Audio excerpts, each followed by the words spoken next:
Hi అండి, welcome to smart రీతి vlogs. ఈరోజు నేను చూపించబోయే కర్రీ వచ్చేసి గుత్తి కాకరకాయ ఫ్రై అండి. ముందుగా కాకరకాయలను నీట్గా వాష్ చేసి పెట్టుకోండి. తర్వాత శారీ పిన్తో ఇలా ఘాట్లు అయితే పెట్టుకోండి.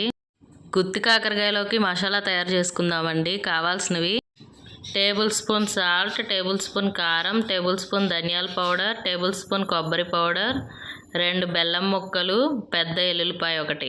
ఇవన్నీ మిక్సీ పట్టి పక్కన పెట్టుకోండి. తరువాత కాకరకాయలని ఉప్పు పసుపు వేసి ఉడికించండి. ఉడికించిన కాకరకాయల్లోకి ముందుగా పట్టుకున్న మసాలాని ఇలా స్టఫ్ చేసుకోండి. ఇవైతే 1/2 కేజీ కాకరకాయలండి. 1/2 కేజీ కాకరకాయలకి చూపిస్తున్నాను నేను. మసాలా అయితే ఇలా రెడీ చేసుకొని ఇలా స్టఫ్ చేసుకొని పెట్టుకోండి. ఆయిల్ ఎక్కువ తినము అనుకునే వాళ్ళు అయితే ఈ కాకరకాయ కర్రీ చేయొద్దండి. ఎందుకంటే ఈ కాకరకాయ కర్రీలోకి ఆయిల్ ఎక్కువగానే పడుతుంది. 1/2 కేజీ కాకరకాయలకి 100 గ్రామ్స్ ఆయిల్ అయితే వేసుకోండి. ఆయిల్ కాగిన తర్వాత ముందుగా స్టఫ్ చేసి పెట్టుకున్న కాకరకాయలను అయితే యాడ్ చేయండి. కాకరకాయలని గ్రీన్ కలర్ పోయే వరకు అయితే వేయించుకోవాలి.